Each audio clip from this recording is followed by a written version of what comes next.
మొదటి ప్రాంతీయ ఓటుతో గెలుస్తామని కలలుగన్న అభ్యర్థుల ఆశలపై నీళ్లు చల్లినట్టయింది. 11 రౌండ్లలో 2,23,000 ఓటును లెక్కించిన కౌంటింగ్ అధికారులు రెండో ప్రాంత ఓటును లెక్కించడం మొదలుపెట్టారు. మంగళవారం మధ్యాహ్నం 11:30 గంటలకు ప్రారంభమైన తొలి ప్రాంత ఓట్ల లెక్కింపు ప్రక్రియ బుధవారం 8 గంటల వరకు కొనసాగింది. తొలి ప్రాంతంలో మోడీ స్థానంలో బీజేపీ అభ్యర్థి అంజిరెడ్డికి 75,675, కాంగ్రెస్ అభ్యర్థి ఆల్ఫోన్స్ రెడ్డికి 70,565, బీఎస్పీ అభ్యర్థి ప్రసన్న హరికృష్ణకు 60,419 ఓట్లు వచ్చాయి. 50% పైగా ఓట్లు వచ్చిన అభ్యర్థిని విజేతగా ప్రకటించాల్సి ఉన్నందున ఈ పోటీలో ఉన్న వారిలో ఎవరికి కూడా పోలిన ఓట్లలో 50% దాటలేదు. అయితే ప్రధాన పోటీ ఉన్న ముగ్గురు అభ్యర్థులు 2,06,659 ఓట్లను షేర్ చేసుకోగా మిగతా అభ్యర్థులంతా తొలి ప్రాంతంలో 15,000 లోపే సాధించారు. చివరి రౌండ్ పూర్తయిన తర్వాత బీజేపీ అభ్యర్థి అంజిరెడ్డి 5,110 ఓట్ల లీడ్తో ఉండగా రెండో స్థానంలో నరేందర్ రెడ్డి కొనసాగుతున్నారు.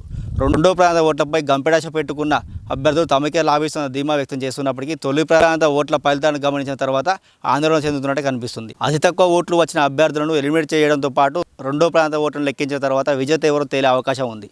అయితే ప్రధాన పార్టీ అభ్యర్థులకు ఓట్లు వేసిన పట్టభద్రులు కొన్ని ప్రాంతాల్లో తొలి ప్రాంతంతోనే సరిపెట్టినట్టుగా తెలుస్తుంది. దీంతో రెండో ప్రాంత ఓట్లు అనుకున్న స్థాయిలో వస్తాయో లేదో అన్న ఆందోళన వ్యక్తం అవుతుంది. 50 మందికి పైగా స్వతంత్ర అభ్యర్థులు బరిలో నిలిచినప్పటికీ వారందరికీ కలిపి వచ్చిన ఓట్లు చెల్లని ఓట్ల కంటే తక్కువగా ఉన్నాయంటే వారు ఏ స్థాయి ప్రభావితం చేశారో అర్థం చేసుకోవచ్చు.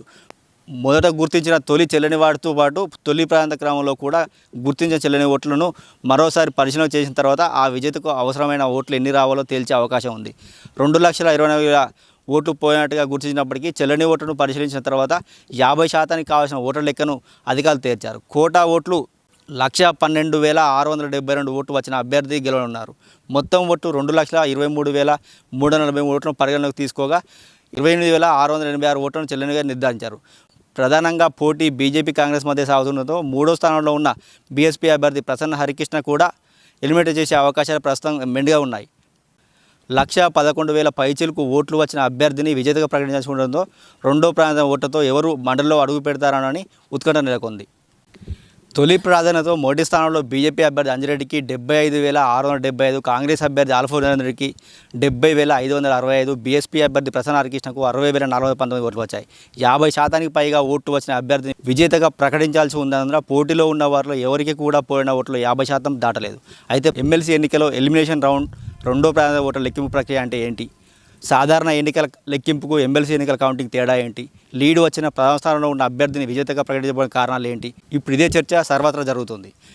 మండలిలో వివిధ రంగాల్లో ఉన్న నిష్ఠాతులకు ప్రాతినిధ్యం కల్పించాలన్న సంకల్పం చేపట్టిన విధానం ఇది. పట్టభద్రులు, ఉపాధ్యాయులు, సేవా కళారంగంలో ఉన్నవారు, ఎమ్మెల్యే వంటి విధానాలతో మండలి సభ్యులను ఎన్నుకునే విధానం అమల్లో ఉంది.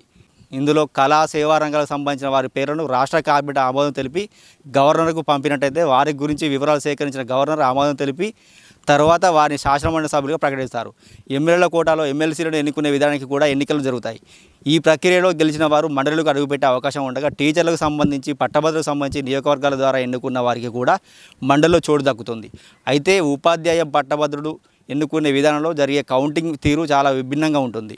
ఈ కారణంగానే రెండు నియోజకవర్గాలకు సంబంధించి ఎన్నికల ప్రక్రియ ముగిసిన తర్వాత కౌంటింగ్ జరిపే ప్రాసెస్ అంతా కూడా డిఫరెంట్గా ఉంటుంది. టీచర్లు, పట్టభద్రుల నియోజకవర్గాలు పోటీ చేసిన అభ్యర్థులకు 50% పైగా ఓటు సాధించేది ఉంటుంది.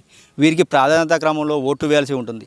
మొదటి ప్రాంత, రెండో ప్రాంత, మూడో ప్రాంత ఇలా ఓటరు తనకు నచ్చిన విధంగా బ్యాడ్ పేపర్ల వారీగా వారి పేర్ల పక్కన నంబర్ వేయాల్సి ఉంటుంది. కౌంటింగ్ ప్రారంభమైనప్పుడు ముందు చెల్లని ఓటును తీసి 25 బ్యాడ్ పేపర్లకు బండిలు కడతారు. ఆ తర్వాత తొలి ప్రాంత ఓటును లెక్కించి 50% పైగా ఓటు సాధించిన అభ్యర్థిని విజేతగా ప్రకటిస్తారు. ఒకవేళ తొలి ప్రాధాన్యతలో స్పష్టమైన మెజార్టీ రానిస్తే రెండో ప్రాంతంతో పాటు ఎలిమినేషన్ రౌండ్ కొనసాగిస్తారు. ఇందులో అతి తక్కువ ఓట్లు వచ్చిన అభ్యర్థి మొదటి ప్రాంత ఓటును తొలగించి రెండో ప్రాధాన్యత కింద వచ్చిన ఓట వివరాలను సేకరించి వాటిని సదరు అభ్యర్థికి తొలి ప్రాధాన్యతలో ఓట్లను కలుపుతారు. ఇలా ఎలిమినేషన్ రౌండ్ రెండో ప్రాధాన్యత ఓట్ల లెక్కింపు ప్రక్రియ ఏకకాలంలో సాగుతుంటుంది. 50% పైగా ఓట్లు వచ్చే వరకు కూడా ఈ విధానం కొనసాగుతూనే ఉంటుంది. కరీంనగర్ టీచర్ నియోజకవర్గంలో బీజేపీ అభ్యర్థి తొలి ప్రాధాన్యత ఓట్లతోనే 50% పైగా సాధించడంతో ఆయనను విజేతగా ప్రకటించారు. కానీ పట్టభద్రుల విషయానికి వస్తే మాత్రం తొలి ప్రాంత ఓట్లు ఏ ఒక్క అభ్యర్థికి 50% దాటకపోవడంతో ఎలిమినేషన్ రౌండ్ రెండో ప్రాంత ఓట్ల లెక్కింపు ప్రక్రియ కొనసాగిస్తున్నారు. 54 మంది అభ్యర్థులు బరిలో నిలవగా ఇప్పటి వరకు 29 మంది అభ్యర్థులను ఎలిమినేట్ చేసి వారి బ్యాడ్ పేపర్లో రెండో ప్రాంత ఓట్లు ఏ అభ్యర్థులకు వచ్చాయో వాటిని వారి తొలి ప్రాంత ఓట్లో కలిపారు. ఇప్పటి వరకు జరిగిన ఈ ప్రక్రియ ద్వారా జరిగిన లెక్కింపులో బీజేపీ అభ్యర్థి అంజిరెడ్డికి 249, కాంగ్రెస్ అభ్యర్థి నరేందర్ రెడ్డికి 186, బీఎస్పీ అభ్యర్థి ప్రసన్న హరికృష్ణకు 224 ఓట్లు వచ్చాయి. ఇంకా ఎలిమినేట్ రౌండ్ కొనసాగుతున్నందున మరికొందరు అభ్యర్థుల పేర్లను కూడా తొలగించనున్నారు. ఆయా అభ్యర్థుల బ్యాట్లో రెండో ప్రాంత ఓట్లు 10,000 వరకు హరికృష్ణకు వచ్చినట్లయితే ఆయన రెండో స్థానానికి చేరే అవకాశం ఉంటుంది. అవరోహణ క్రమంలో కొనసాగే ఎలిమినేషన్ రౌండ్లో ప్రసన్న హరికృష్ణ బ్యాట్ పేపర్లో సెకండ్ ప్రయారిటీ ఓట్లను లెక్కించి వాటిని ఏ అభ్యర్థికి ఎక్కువగా వచ్చినట్లయితే ఆ అభ్యర్థి కోట జమ చేస్తారు.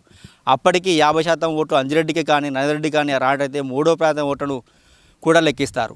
అయితే సాధారణ ఎన్నికల మాదిరిగానే ఎమ్మెల్సీ ఎన్నికల ఫలితాలు వస్తాయని అంచనా వేసే అవకాశం ఉండదన్నది వాస్తవం. కొన్ని సందర్భాల్లో రెండో ప్రాంతం మూడో ప్రాంతం ఓట్లలో కూడా అభ్యర్థుల తర్వాత మారే అవకాశం కూడా ఉంటుంది. కెమెరామెన్ గౌతమ్తో శ్రీనివాస్ రెడ్డి, S6 న్యూస్, కరీంనగర్.